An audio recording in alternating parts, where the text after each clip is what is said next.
casas opresoras, nuevo ritmo el alma batirá.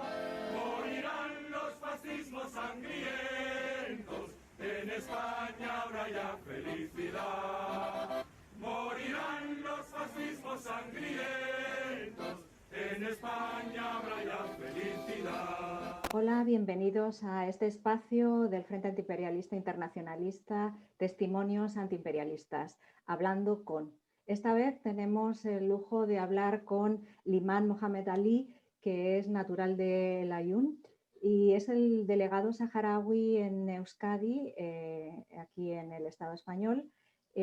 Ha sido representante del Polisario en Dinamarca y es una persona que ha trabajado específicamente sobre el tema del expolio de los recursos del Sáhara y además ha sido coautor junto con el fiscal anticorrupción Felipe Briones, precisamente de todo lo que tiene que ver con esta situación, ¿no?, de expolio en lo que es el territorio del Sáhara.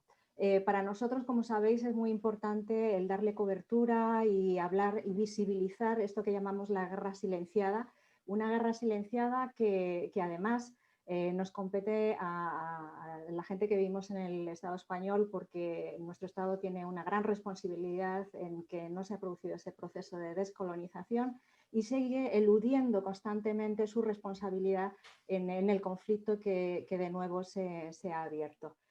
Para nosotros entendemos que el conflicto en el Sáhara, la guerra en el Sáhara, tiene que ver con la guerra a nivel global. Estamos en una guerra global que tiene muchos frentes abiertos y uno de los frentes más importantes precisamente en el norte de África, lo que tiene que ver con el Sáhara. Y sin más, vamos a darle la palabra a nuestro compañero Paco Perán, que como miembro del Frente Antiimperialista vamos a compartir este espacio haciéndole preguntas a Liman. Y bueno, también está, como veis, nuestro compañero Manuel Pardo, que está en los controles y va a garantizar que todo funcione perfectamente. Y por supuesto también podrá intervenir cuando le parezca. Y sin más, vamos a darle la palabra a Paco. Paco, cuando quieras. Muy bien, pues buenas tardes, Liman. Lo primero, a mí me gustaría preguntarte por los detalles en este proceso de expolio de los recursos del Sáhara por parte de Marruecos.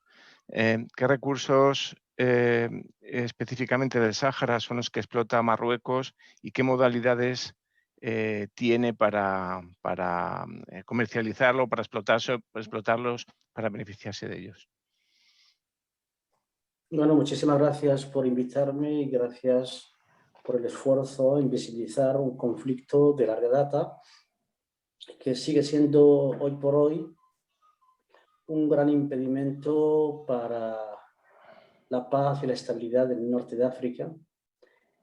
Y volviendo a su pregunta, este conflicto, su razón de ser, son dos cosas prácticamente: la naturaleza del régimen marroquí, una naturaleza imperialista y expansionista. Estuvo reivindicando, tan pronto se independizó Argelia, empezó a reivindicar parte de su territorio, alegando de que sus fronteras empiezan desde Tánger hasta Río Senegal. Luego Mauritania la estuvo reivindicando desde 1960 hasta 1969 o 70. Sigue reivindicando Ceuta y Melilla, las Islas Canarias y creo que Marruecos es realmente el mayor factor de inestabilidad en toda esta región.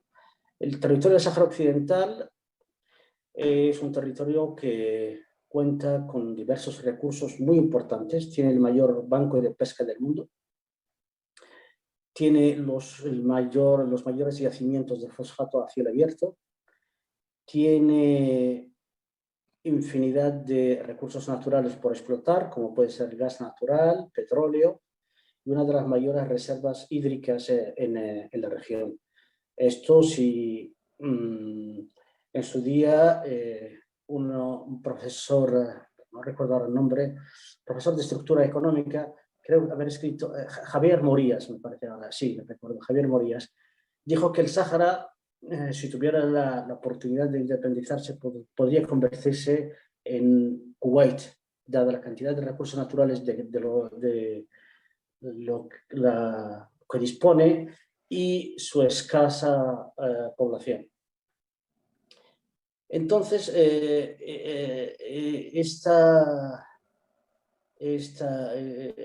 esta ambición de Marruecos y su voracidad son los que han motivado que exista esa guerra. Empezó con la complicidad, claro, del tardofranquismo en ella, y la complicidad del rey emérito, con la administración norteamericana de entonces.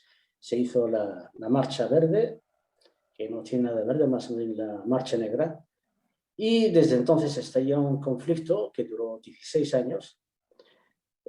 Hassan II se pensaba que la resistencia saharaui era cuestión de una semana. Esa semana se dilató hasta alcanzar 16 años. El pueblo saharaui es un pueblo pacífico, y todas las guerras que han habido nos han sido impuestas.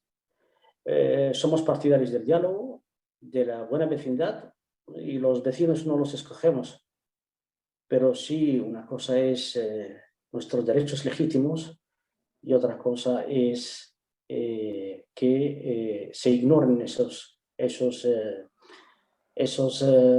derechos y no estamos por ello. Eso es prácticamente lo que ha motivado el silencio cómplice, cuando no la contribución de estados muy importantes dentro de la Unión Europea, como son Francia y España, que han contribuido con ese apoyo decidido a Marruecos, dándole alas a saltarse la torera toda la legalidad internacional y una patente de corso para seguir adelante con ello.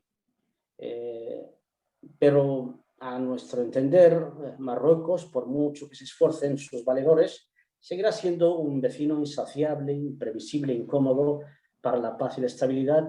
Y los saharauis nos seguimos preguntando, ¿qué puede ofrecer Marruecos que no puede ofrecer un Estado saharaui libre e independiente? Si a fin de cuentas lo que está ofreciendo Marruecos no son más que recursos ensangrentados. Marruecos no es un dique de contención contra la inmigración, es cuando quiere abre el grifo y cuando quiere lo cierra.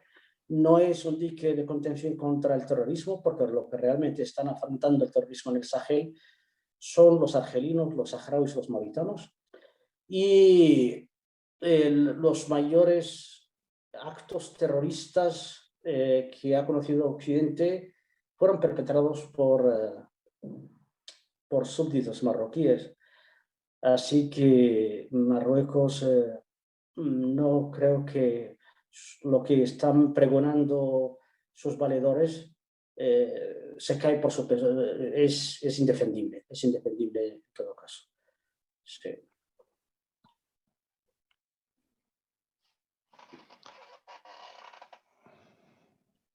Ángeles, estás en silencio. Perdón. Hola, perdón, Alimán. Bueno, por lo que nos estabas contando, tú consideras que Marruecos es un peligro para la zona, para la estabilidad de la zona, pero al mismo tiempo nos estás diciendo que Marruecos no podría actuar como está actuando si no fuera por el apoyo de Francia y por el apoyo también de España. Bueno, por la inhibición de España. Ajá. ¿Tú consideras que Marruecos es un peligro también para la Unión Europea y para España mismo? Desde luego, desde luego. Y Marruecos tiene una diplomacia que es a base de talonario, y hay mucha gente untada, y hay un silencio cómplice. Entonces, ¿cómo se explica que, habiendo dos sentencias de la máxima instancia jurídica de la Unión Europea, donde dicen con meridiana claridad de que el territorio del Sáhara Occidental y el territorio de Marruecos son dos territorios distintos y separados, y de que no puede haber ninguna actividad empresarial sin contar con el consentimiento del pueblo saharaui. Se recurra a malabarismos semánticos para eludir esas sentencias, y se firma un acuerdo de pesca y otro de libre comercio, incluyendo el territorio del Sáhara Occidental. Eso es una contribución a alargar el conflicto, es una contribución a perpetuar una ocupación donde el pueblo saharaui se está violando su soberanía permanente sobre sus recursos naturales y no se está contando con su consentimiento para explotar esto. Hans Korel, el secretario general adjunto para los asuntos jurídicos, ya dictó, dictó una opinión jurídica al respecto, donde decía que dos cosas básicamente. Lo que estábamos diciendo, que no se puede explotar esos recursos sin contar con el consentimiento del pueblo saharaui, y de que España sigue siendo la potencia administradora del territorio.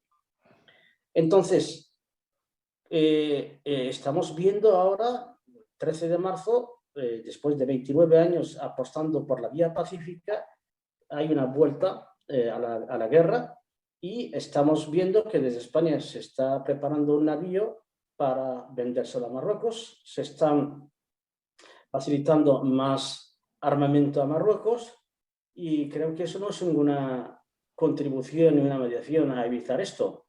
Creo que Marruecos, cuando quiere, hunde con esto, y el otro día, en los pasados días 2 y 3 del mes pasado, se había presentado un recurso contra el Consejo de la Unión Europea por estos acuerdos. Lo había presentado el Polisario, y únicamente España y Francia son los que enviaron abogados para defender las tesis marroquíes y para pedir que no se anulen esos acuerdos. Entonces, ¿cómo se entiende esto? ¿Cómo se entiende esto? Nosotros no estamos pidiendo más allá de que España y Francia, que realmente, hasta cierto punto, pues Francia se puede entender que su complicidad con Marruecos, quiere seguir siendo, que el norte de África siga siendo su patio trasero, pero a España al menos podría tener la decencia de hacer algo parecido a lo que hizo Portugal con Timor en su día. Y lamentablemente los dos gobiernos que se han estado turnando desde la transición hacia acá, pues han actuado de la misma forma. Han estado actuando de la misma forma, y cuando no, pues el pueblo saharaui está viendo como una parte languidece en medio de la nada, lleva 29 años esperando, y la otra está sometida a una brutal represión, donde ves que los vehículos antidisturbios y demás, todo su material fabricado aquí en España. Entonces, y esto estamos hablando de informes de prestigiosas organizaciones de derechos humanos, como puede ser Human Rights Watch, Frontline, Amnistía Internacional, Freedom House, donde año tras año, durante estos 29 años, estaban pidiendo de manera constante a las Naciones Unidas a que amplíe sus competencias para que la MINURSO, que es la única fuerza de mantenimiento de paz creada después de 1978, tenga competencias para supervisar la situación de los derechos humanos e informar de manera periódica al Consejo de Seguridad. Tanto España como Francia se han opuesto frontalmente a que la MINURSO tenga competencias en ese sentido. España, siendo potencia administradora del territorio, no tiene ningún componente militar, a diferencia de Francia, en la MINURSO. Constantemente el territorio está vedado a los observadores internacionales, a la prensa, y entre los últimos, una comisión, un intergrupo parlamentario aquí en Euskadi, después de la ICOCO que se hizo en Vitoria, fueron deportados desde ahí, no los dejaron ni salir del avión para acá.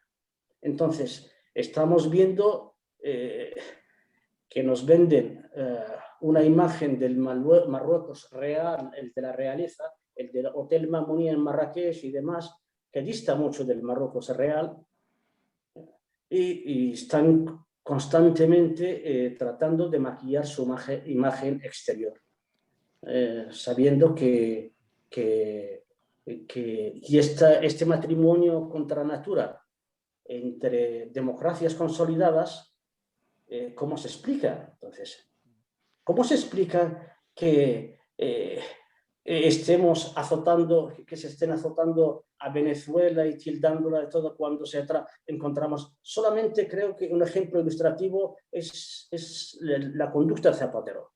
Vemos a Zapatero en Marruecos, en Dakhla, que es una ciudad, la antigua Villa Cisneros, estando ahí apoyando la ocupación marroquí, y le vemos con otro discurso bien distinto en Venezuela.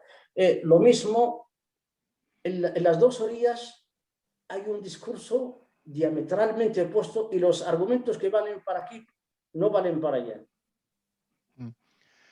¿Qué hay detrás de esa actuación de España y de los países europeos en Marruecos, en el Sáhara?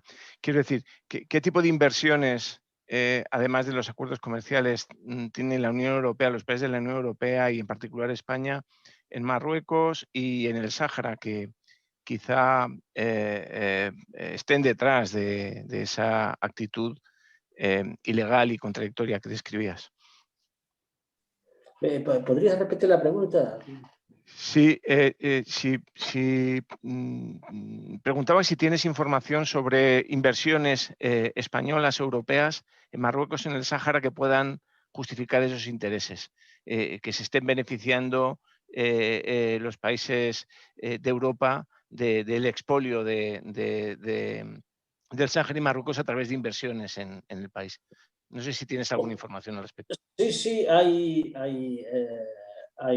creo, actualmente había más de 38 empresas europeas que estaban invirtiendo. La mayoría de ellas son españolas, le sigue Francia, pero hay otros países, por ejemplo, Continental, la alemana, se ha retirado. Hay otras empresas nórdicas, sobre todo, que por cuestión ética y demás se ha retirado. Uno de los prestigioso fondo de pensiones en Dinamarca se retiró en 2018 diciendo que esto atenta contra la ética de sus accionistas, y se retiraron. El fondo de inversión es uno de los más poderosos en Noruega, se retiró. En Suecia más de lo mismo, y creo que también es cuestión de tiempo, porque en el Reino Unido, una asociación que tenemos ahí se llama Western Sahara Campaign, advirtió al gobierno de que se estaban importando productos originarios del Sáhara Occidental, y que eso atenta contra la soberanía permanente del pueblo saharaui sobre esos recursos. En un principio les enviaron una carta alertándoles de esto y de que si no reconsideraban su posición o seguían adelante con esas importaciones, iban a emprender acciones legales.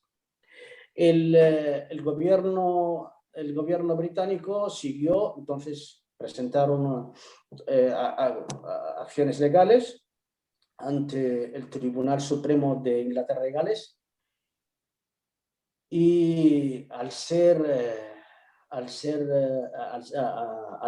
dentro en ese momento, dentro de la Unión Europea, el gobierno alegaba que esto estaba un acuerdo entre la Unión Europea y Marruecos, se convirtió en una cuestión perjudicial que fue a parar a la Unión Europea. Y el 27 de febrero de 2018, el Tribunal de Justicia se reafirmó en su anterior sentencia, y diciendo que esto.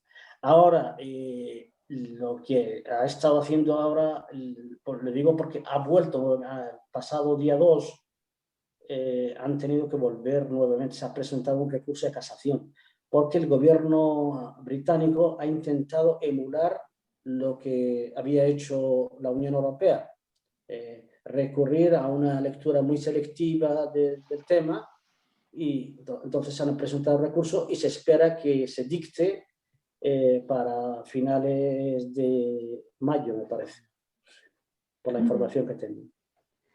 Limán, ¿tú crees que al estallar la guerra de nuevo, al abrirse el frente de batalla, está habiendo muertos, ¿no? Está habiendo heridos? Y ¿tú crees que esto va a ayudar a que España tome una decisión o que la Unión Europea dé marcha atrás en esas inversiones y en esas actuaciones ilegales? Bueno, eso es lo que esperamos y deseamos, aunque realmente soy muy pesimista en ese sentido. El pueblo saharaui ha estado 29 años apostando por una solución justa, pacífica y duradera. No estábamos reivindicando más allá de que a este pueblo, que las resoluciones dicen que España sigue siendo, de que es un territorio no autónomo, bajo mandato de las Naciones Unidas, ilegalmente ocupado por Marruecos, su pueblo decide de manera libre sobre su destino. Llevamos 29 años esperando a que se nos brinde la oportunidad con luces y taquígrafos de depositar una papeleta y una urna. Si el pueblo saharaui quiere ser marroquí, el Frente Polisario será el primero en bendecirlo. Pero si se decantara por otra opción, creo que es de justicia que se respete su voluntad en ese sentido. Esto, en lugar de ponerse en valor, se ha entendido como un signo de debilidad. Y llevábamos tiempo alertando del hartazgo que cunde entre el pueblo saharaui y sobre todo entre su juventud. Porque imagínense, estamos hablando de personas que terminan sus estudios, ven como sus abuelos se les cava una fosa y se entierran en un exilio forzoso, terminan sus estudios y no hay visos de hacer nada en los campamentos de refugiados, abren la tele y ven cómo se ensañan con mujeres tirando los pelos en plena calle, recibiendo una de las activistas, le reventaron un ojo en plena calle, ahora la están acusando. En fin, y este es el pan de cada día, el pan de cada día. Entonces, pues, la situación actual es una situación de guerra. Y la situación actual puede que alcance a toda la región. Estamos hablando de una región estratégica para Europa. Y estamos hablando donde Argelia, por primera vez en 45 años, dice que la situación, lo que ocurre en el Sáhara, puede atentar contra su seguridad nacional.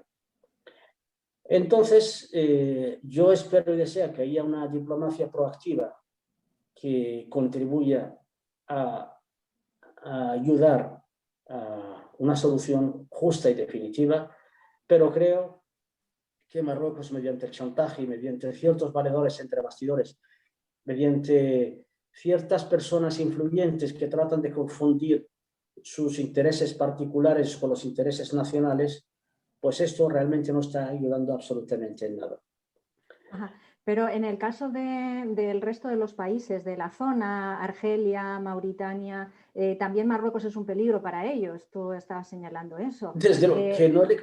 Entonces, ¿eso significa que los saharauis ahora, en este momento, tienen ayuda de estos países en esta guerra? Mira, los saharauis, cuando empezamos en 1935, ya le dije que Hassan II decía que eso es un paseo para sus tropas, una cuestión de una semana. Y esa semana, mira, hemos llegado, el territorio se había dividido entre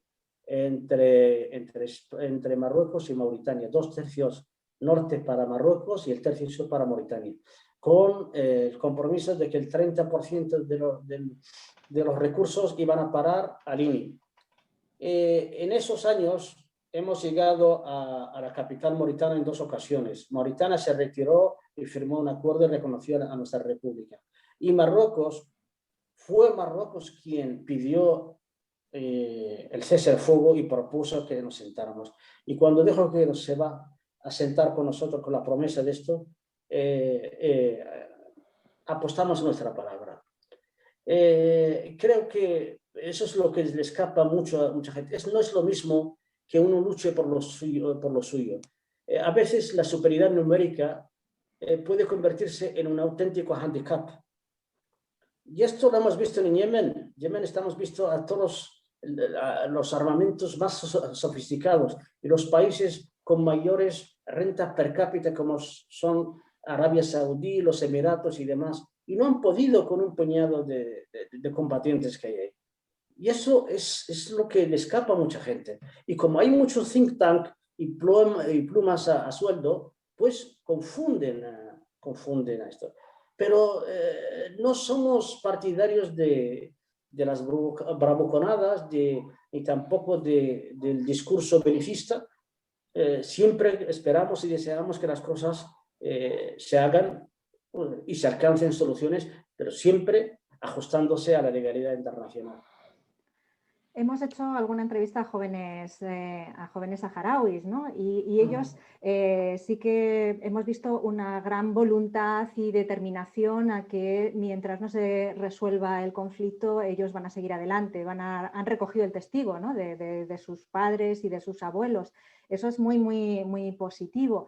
Pero a mí me gustaría saber qué es lo que pasa con los jóvenes del otro lado, con esos jóvenes marroquíes que están yendo al frente, que están sufriendo heridas, que incluso muertes. ¿Saben los jóvenes marroquíes lo que está ocurriendo o no? Mire, yo entiendo la posición de los saharauis, como verá, nos achacan de que hemos confiado demasiado en las Naciones Unidas y todos estamos de acuerdo en que en esta vida de algo hay que morir. Y de algo hay que morir, no creo que defendiendo una patria, creo que es algo que nos honra realmente. En cuanto a los jóvenes marroquíes, ten en cuenta que los que se alistan no es, digamos, por patriotismo ni por algún ideal. Son gente de familias pobres que van ahí y la mayoría están ahí sin saber, sin conocer el territorio, sin conocer ese relieve. A veces, pues, estamos hablando de gente que viene del norte de Marruecos a un territorio con unas temperaturas extremadamente difíciles, con un relieve que desconocen y están ahí, estaban pensando que son 30 años ahí cobrando su sueldo, pero bueno, ahora es otra cosa. Y tienen la experiencia, la dura experiencia, lo están viendo ahora de muchos. Hemos llegado a tener más de 5.000 soldados marroquíes como prisioneros de guerra, que ahora se están manifestando delante del Parlamento marroquí porque ni tan siquiera les reconocen sus propios derechos. Y eso no anima a nadie a jugarse el pellejo por cualquier cosa, y menos una ocupación ilegal. También las redes sociales han contribuido a que haya mayor intercomunicación entre los saharauis y los jóvenes marroquíes, a leer por sus propios ojos, a escuchar la argumentación y de que nosotros no tenemos nada en contra del pueblo marroquí. Son nuestros vecinos. Nuestro problema es contra la naturaleza y contra la conducta del régimen. Y de igual forma que se libró una guerra contra Mauritania por su ilegal ocupación, ahora nosotros en Mauritania somos vecinos, nos encontramos, los mauritanos viajan al Sáhara, nosotros viajamos a Mauritania y se ha pasado página. Por consiguiente, tenemos la esperanza de que también se pase esta página y que el norte de África se convierta en un lugar donde todo el mundo pueda vivir en paz y tranquilidad y evitar más guerras y mayores derroches en armamentos y en esto. ¿Nos puedes decir, Limán, cuántos campamentos de refugiados hay y dónde están? Bueno, los campamentos de refugiados en un principio, en 1975, se instalaron en los territorios liberados del Sahel, es decir, los territorios que están bajo dominio del Frente Polisario. pero dado que por esas fechas hubo un bombardeo masivo con napalm y fósforo blanco por parte de la aviación marroquí, hubo que llevarles a cerca de la ciudad de Tinduf, que está en la frontera colindante con el Sáhara Occidental. En un principio fueron cuatro campamentos, luego ahora se han convertido en 5 más, otro que es una parte más bien administrativa, dada la tasa de natalidad que ha habido en los campamentos. Sí. Bueno, también nos gustaría saber un poco por el trabajo que haces aquí en Euskadi. ¿Tú eres el delegado del Polisario en Euskadi o de la República? Sí. Sí. Y bueno, ¿cómo es tu trabajo? ¿Cómo es tu día a día? ¿Qué es lo que estás haciendo? Bueno, tenemos aquí Euskadi, aquí desde 1978 se empezaron a crear las primeras asociaciones de solidaridad con el causa saharaui. Después se empezaron a traer niños y ya más tarde se abrió una oficina aquí que cubría País Vasco, Navarra y La Rioja. Y bueno, actualmente pues tenemos esta oficina, tenemos un hilo directo con el gobierno vasco, con los partidos políticos, con la sociedad civil, con las centrales sindicales, y tenemos una oficina donde desde ahí pues trabajamos para dar mayor visibilidad a este asunto y creo la implicación de los ayuntamientos, que muchos de ellos están hermanados, pues ayudan en ese sentido a mantener, a seguir reivindicando una solución justa y definitiva a este conflicto, dar mayor visibilidad a lo que en muchos medios se trata de ocultar. Ellos contribuían a ello. Recientemente, después de la vuelta a las hostilidades, se creó el movimiento Sáhara Euskadi, que aglutina más de 50 asociaciones, más la diáspora saharaui afincada en Euskadi. Este movimiento, que ha tenido un impacto mediático importante, se hacen concentraciones, se presentan declaraciones institucionales, tanto a nivel de los ayuntamientos como a nivel de las juntas generales o a nivel del Parlamento Europeo, que diga el Parlamento Vasco. Contamos con un intergrupo parlamentario, Paz y Libertad para el Pueblo Saharaui. Y hay una relación fluida con el gobierno vasco. Uno de los sendacares visitó los campamentos, hay viajes institucionales, en fin, que creo que además de los alrededor de 300 niños que vienen a veranear al País Vasco y que son un puente entre la familia de acogida y la familia biológica, y creo que eso contribuye a consolidar más los lazos de hermandad entre los dos pueblos y a mantener ese componente tan importante de nuestra identidad nacional como es el componente hispano. Pero ahora no va a cambiar esa situación con el conflicto. Es decir, ha variado algo la relación, estas asociaciones, esta gente, esta parte de la sociedad civil española que durante años ha estado reivindicando y apoyando la reivindicación del Sáhara y la autodeterminación del Sáhara, con esta situación de apertura al conflicto, ¿no se va a dar un paso más allá en esa reivindicación?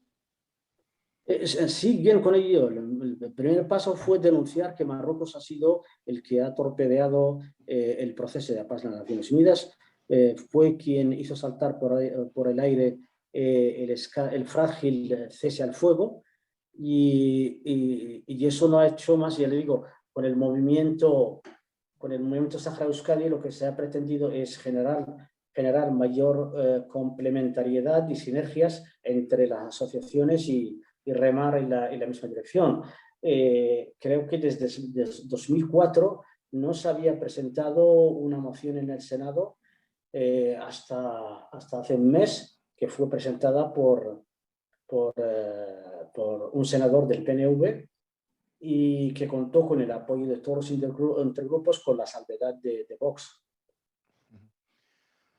A mí me gustaría preguntar también, en el ámbito del conflicto, ¿con qué apoyos cuenta el Frente Polisario en su propia actividad bélica? ¿Recibe apoyo internacional de algún país o incluso apoyo político de Rusia o de China? ¿Cuál es la actitud de estos grandes países también frente al conflicto en el Sáhara Occidental? Nuestra fuerza pues, emana de nuestro pueblo y no hemos contado con Rusia ni con China y demás en ningún momento cuando se estalló. Incluso el armamento, ahí está el museo, contábamos, era armamento fabricado en Francia, en Estados Unidos y en el Reino Unido, que nuestros combatientes se apropiaron de ello en batallas que ha librado contra Marruecos. Claro que contamos con el apoyo de Argelia, con Sudáfrica, con muchos países, pero creo que más allá del apoyo está en la intrepidez y en el grado de conciencia de cada combatiente en luchar por lo que es suyo. Más allá. Creo que eso no de nada sirve que recibas un apoyo cuando realmente no estás dispuesto a perder la vida o a ganarla por recuperar lo que es tuyo. Eso, si eso fuera, imagínese todo el armamento que ha recibido Marruecos a lo largo de estos años, más allá de lo que ella ha podido adquirir por sus propios medios, de nada le han servido para doblegarnos. Hasta ahora no hemos hablado de Estados Unidos y, sin embargo, todavía Estados Unidos es la potencia que hegemoniza el orden a nivel mundial. Interviene en todos los conflictos que están en el planeta. ¿Qué papel está teniendo en el conflicto del Sáhara? ¿O está dejando a sus socios europeos el hacer el trabajo sucio, ¿no? En el caso de Francia, Francia le puede haber dicho a Estados Unidos que tenga un perfil bajo. ¿O es así o realmente no está teniendo ningún papel? Yo me espero, yo creo que los norteamericanos quizás tengan mayor sagacidad política y quizás los europeos lleguen tarde pese a la cercanía del territorio. Algunos ejemplos. Cuando Estados Unidos suscribió un acuerdo de libre comercio con Marruecos, ya por el 2007, primero que hicieron fue excluir el territorio Sáhara Occidental de ese acuerdo de libre comercio, cosa que no pasó con los europeos. Inhofe, que es el que preside la Comisión de Defensa, viajó en varias ocasiones a los campamentos de refugiados saharauis, cosa que no ha hecho ningún presidente de la Comisión de Defensa Europea. Cuando Trump cometió su torpeza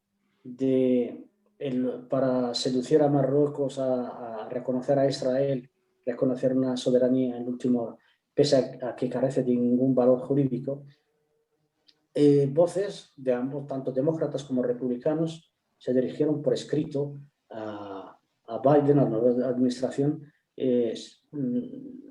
prestigiosos diarios como Foreign Policy, Boston Globe, New York Times, entre otros, Washington Post, aparecieron columnas denunciando lo que había hecho Trump y que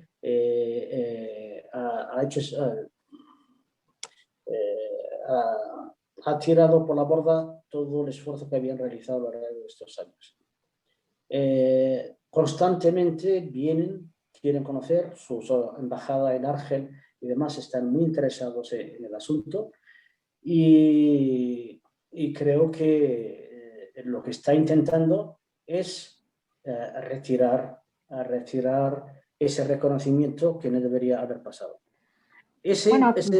Pero eso puede ser, son de fiar los Estados Unidos, los norteamericanos son de fiar.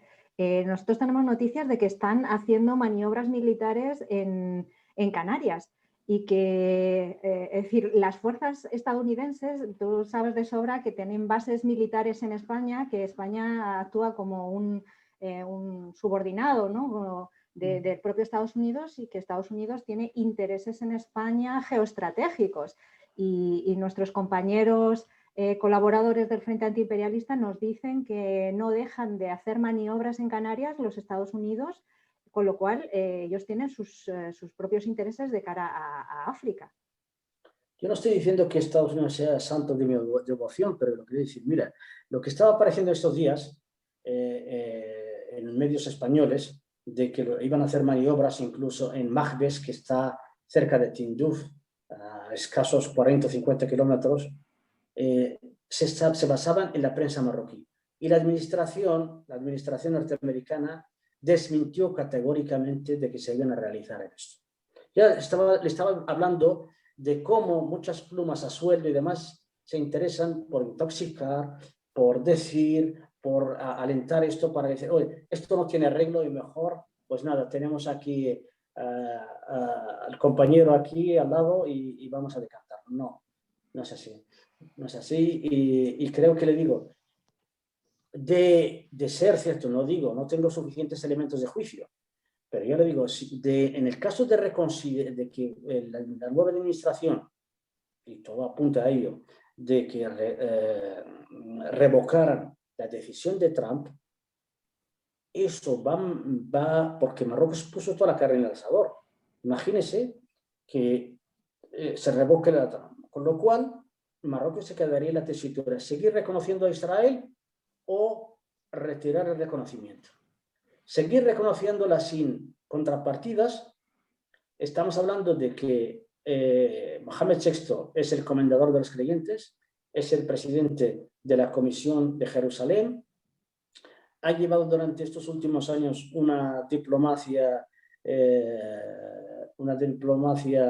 religiosa en el África Occidental y con una población que es muy pro-palestina. Creo que esto le pondría una señal. Retirar el reconocimiento de Israel, pues va a perder el apoyo decidido que le ha servido durante muchos años del lobby sionista en Estados Unidos. Así que estamos hablando de una tesitura muy difícil para Marruecos. Nosotros nunca hemos contado para Estados Unidos para nada en este sentido, pero ya le digo, los Estados Unidos están viendo el tema desde otra óptica y me parece que no están dispuestos a que Norte de África siga siendo el patio trasero de Francia. Entonces, eso es prematuro ver los pros y contras, pero bueno, y quizás, pues bueno, viéndolo cómo actúa Europa,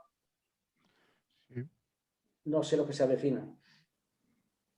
Sí, es perceptible ese papel, salvo las declaraciones de Trump, de perfil bajo de Estados Unidos en el Sáhara Occidental, dejando hacer a Francia, pero desde luego, históricamente, en el proceso de independencia, el proceso de anexión de Marruecos al Sáhara y la salida de España, Estados Unidos tuvo un protagonismo especial en su influencia sobre el gobierno español.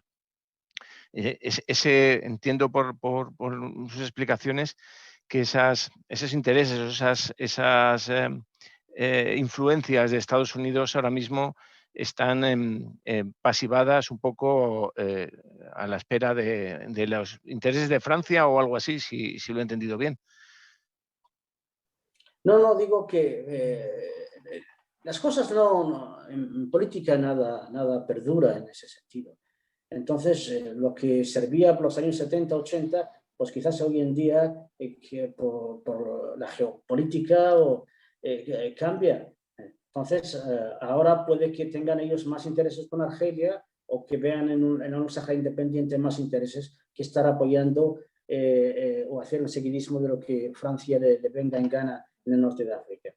Entonces, creo que añádase a eso que también Francia está perdiendo fuelle en lo que se conoce como France-Afrique, la África francófona. son los países más pobres de África. Y Francia, esto lo dice diarios alemanes, ingresa casi 800.000 millones anuales a las arcas públicas francesas procedentes de estos países. El mayor número de jefes de Estado africanos asesinados son de France-Afrique. No se entiende que 15 países, su moneda todavía se siga imprimiendo en Francia. Entonces hay un hartazgo, incluso la inmigración, las pateras que hay, los cayucos, todos provienen de France-Afrique. No sé si se recuerdan, el año pasado me parece el ministro de Asuntos Exteriores italiano lo estaba diciendo públicamente y eso llegó a generar un conflicto entre Italia y Francia por las declaraciones incendiarias que estaba diciendo y que son verdades como un templo. Entonces, sí, está claro que Francia pierde cada vez peso en lo que es en África, ¿no? En sus excolonias, y que se mantiene gracias al franco-CFA, ¿no? Y a esa subordinación económica de todos estos países. Sería interesante ver cómo ves tú el tema de la crisis global, el tema de la pandemia, porque Europa está en una recesión importantísima, su economía está quebrada con todo esto de la pandemia. Y al mismo tiempo, ayer o antes de ayer salía la noticia de que los franceses estaban rearmando su ejército y que estaban en una perspectiva de que en el 2023 iba a haber una guerra o iba a estallar un conflicto. ¿Tú piensas que esa perspectiva puede darse? ¿Puede darse que Francia y la Unión Europea, ante esta crisis económica sobrevenida con la excusa de la pandemia, quieran emprender esas guerras, ¿no? Esos focos, para volver a controlar a esos países que se le van de las manos, ¿no? a esos países africanos? ¿Tú crees que el contexto de la pandemia va a influir, ¿no? en África y en el Sahara? Desde luego, claro, estamos hablando principalmente de China y de Turquía, que están apostando decididamente por África. Y lo que pasó en Libia, digamos, fue humillante para Francia. Fue humillante para Francia. Pero también hay que ver la era post-Merkel que se avecina, y creo que los que vienen son más partidarios de la ortodoxia fiscal. Francia puede involucrarse, pero quien tiene razón y quien tiene la última palabra es quien paga la factura. Y Francia no creo que esté por esa labor. Así a esto lo sumamos Holanda, el resto del grupo, pues no creo yo que Francia pueda con esto, porque se quedaría sola. Los argumentos hacen aguas por todas partes. Claro, siempre entendemos que la industria bélica, para seguir siendo rentable, tiene que haber conflictos, tiene que haber muertes para seguir produciendo. Pero una guerra hoy en día contra Turquía o contra China no es una escaramuza. No es una escaramuza. Y creo que Europa, hasta tanto no se convierta en los Estados Unidos de Europa, donde mientras no haya una política de defensa y de exteriores conjunta y una política financiera conjunta, mientras la Unión Europea no sea la unión de todos los ciudadanos, mientras Europa no se conciba desde el ciudadano europeo de a pie como un gran mercado, pues seguirá siendo un gigante con pies de enano. Pero la pandemia está afectando también a los saharauis y a África, porque no tenemos noticias de qué es lo que está pasando en África con la pandemia. No sabemos si está causando estragos, no solo desde el punto de vista sanitario. ¿Tienes alguna noticia de qué es lo que está pasando en África y para el pueblo saharaui? Bueno, lo que respecta al pueblo saharaui sí que tengo noticias. El resto, pues como comprenderá, los datos son un poco fiables porque no sé, a lo mejor hay alguien que es asintomático y no, entonces no sé, pese a que la Unión Africana publica constantemente la cantidad de casos en cada país, pero son los casos que cada Estado miembro facilita. En lo que respecta al pueblo saharaui, creo que desde que la Organización Mundial de la Salud declarara la pandemia, creo que el 14 o 15 de marzo, a la COVID como pandemia, se creó un mecanismo presidido por el primer ministro junto con las ministras de Sanidad, Cooperación, los ministros en fin, que aglutina a un gran grupo de ministerios interconectados para hacer frente a la propagación de la COVID. Luego, este comité pues, tiene sus prolongaciones a nivel provincial y a nivel local.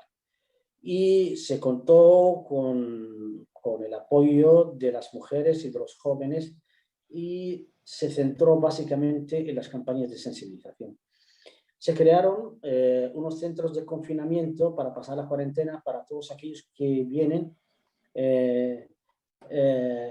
del norte, vía Argelia, que estaban aquí en Europa y demás, para pasar la cuarentena. Y los que venían vía Mauritania, se le creó otro centro en los territorios liberados. Esto, afortunadamente, hasta hace muy poco había permitido que no se hubiera que lamentar más allá de 6 personas y el resto se había recuperado y los análisis se hacen en los campamentos, luego se envían al Instituto Pasteur en Argel para cerciorarnos de esas analíticas. Últimamente, pues, hubo un repunte recientemente y han alcanzado los contagios alrededor de 120, me parece. Estamos lidiando con la situación. Ahora, esto comparándolo con otras partes, si ponemos en valor la fragilidad de nuestro sistema sanitario y nuestro modo de vida, hablando de cifras en comparación de lugares que cuentan con mucho más medios, con mucho más profesionales, pues creo que las medidas que se han tomado han dado fruto. Aunque cualquier vida humana hay que lamentarla. Pero la prevención y la sensibilización es lo esencial. Sí. O sea Aunque también ha tenido un impacto negativo, no es menos cierto, porque las pequeñas remesas, el cierre de fronteras ha tenido un impacto muy negativo, porque, por ejemplo, la caravana de ayuda que tenía que salir en diciembre del año pasado, estuvo casi un año sin salir, salió en enero. Las pequeñas remesas que vienen de la diáspora saharaui también pues, se ha visto muy reducida. Y todo lo que había que adquirirlo en Argelia. Argelia levantó un hospital de campaña con muchas especialidades y con personal y también hubo un apoyo muy decidido que es de agradecer. En esta situación es importante ver qué papel están jugando las mujeres saharauis. Nosotros sabemos que tienen un papel muy importante dentro del gobierno de la República Saharaui y que también están teniendo un papel de apoyo, ¿no? De sostén también del conflicto. ¿Cómo valoras tú ese papel de las mujeres saharauis? Porque además nos contabas la represión marroquí se está cebando con las mujeres saharauis. Yo imagino que eso tiene que ver con que las mujeres tienen un papel muy importante para el pueblo saharaui en su conjunto. Desde luego, la mujer saharaui, pues sinceramente sin ellas no habríamos llegado hasta aquí. Son mujeres que se han destacado por su propia valía profesional, por su militancia, por su aporte. Y un año antes de que las Naciones Unidas declarara el 8 de marzo como Día Internacional de la Mujer, ya las mujeres saharauis, después de la creación del Frente Polisario, estaban ya reivindicando sus derechos legítimos y estaba apoyada también por parte del Polisario. Han sido parte inseparable de toda nuestra lucha y nuestra resistencia. Pese a que el pueblo saharaui la sociedad saharaui no es una sociedad misógina ni mucho menos, sí creemos en ese feminismo interseccional, postcolonial, que tenga en cuenta nuestra realidad y que tienda a desarrollarlo. Y creo que el camino de la libertad y de la emancipación está en educar, en cultivar a la gente. Y eso fue una apuesta decidida. Muchas jóvenes saharauis se fueron a Cuba a formarse, a Rusia en su día, a España, en fin, y eso ha sido realmente, esas escuelas y demás, pues ha sido un crisol que ha permitido que muchas de esas ideas retrógradas se disiparan y desaparecieran. Hoy en día, después del último congreso del Frente Polisario, ahora se va a crear la Comisión Nacional de la Mujer Saharaui.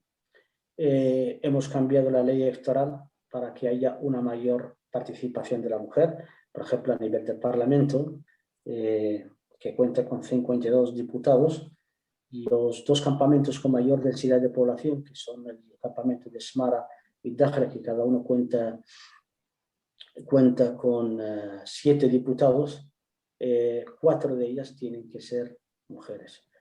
Los campamentos de El Ayun y Auset, que le siguen, que cada uno cuenta con 6, pues el 50%. El campamento de Bojador, el 50%, y así. Hay mayor número de ministras, pero todo esto sabe a poco, pero no deja de ser un paso de la buena dirección y son cosas que creo que creemos el poco incentivos que se dan a los profesores y a las enfermeras y a las personal médico y demás, es igualitario. No hay la condición de género no tiene nada que ver en ese sentido. No hay ningún saharaui que se sienta molesto porque su inmediato superior sea mujer o demás o trabajar en esto. Y creo que eso, ese tipo de igualdad en sueldos, en derechos, va más allá, por ejemplo, de frases rimbombantes que luego no conducen a absolutamente nada. Hay que traer hechos palpables que redunden realmente y que la gente se sienta parte y cómplice también en esta lucha y en esta resistencia. Muy bien, Limán, pues ya para cerrar, un poco para acabar este espacio, sí nos gustaría que nos dijeras desde tu punto de vista qué apoyos, qué demandas harías a la sociedad civil española y a nosotros, al movimiento antiimperialista, a toda la gente que trabajamos por dar visibilidad al conflicto y que luchamos por el internacionalismo. ¿Qué mensaje lanzarías? Pues creo que es de justicia decirlo, reconocerlo, el apoyo decidido que hemos recibido, no siempre a lo largo de este año, desde el internacionalismo, desde la sociedad civil española, nos hemos sentido arropados, apoyados y hemos contado con el apoyo y creo que sobre todo en estos tiempos de vacas flacas, porque en el momento de vacas gordas cualquiera puede ser un amigo, cualquiera puede arrimar el hombro. Desde el internacionalismo también cubano, pues creo que han contribuido a ayudarnos a mantener ese componente de nuestra identidad nacional. ¿Entiendes? Muchos cuadros se han formado ahí y creo que estamos en deuda con los pueblos latinoamericanos en ese sentido. Y hasta tanto la España oficial tome nota de la España popular, pues seguiremos reivindicando ese apoyo y sí, con la esperanza de que este conflicto de larga data tenga un desenlace feliz para todos. Pues muchísimas gracias, Limán. Y bueno, gracias de parte del Frente Antiimperialista Internacionalista, de todos los compañeros que, bueno, que no están aquí con nosotros, pero están luchando también por visibilizar el conflicto, todas estas batallas y este apoyo internacionalista. Muchísimas gracias de corazón y seguiremos apoyando desde el Frente Antiimperialista Internacionalista a la liberación del Sáhara. Muchas gracias. Muchísimas gracias a ustedes por vuestro tiempo y por vuestro apoyo y por este loable trabajo que estáis realizando. Muchísimas gracias. Gracias a ti. Gracias, Limán. Un abrazo fuerte. Leales traidores a su patria, del fascismo quieren saciar la sed. Mas los pueblos del mundo defendemos lo que España jamás ha de perder.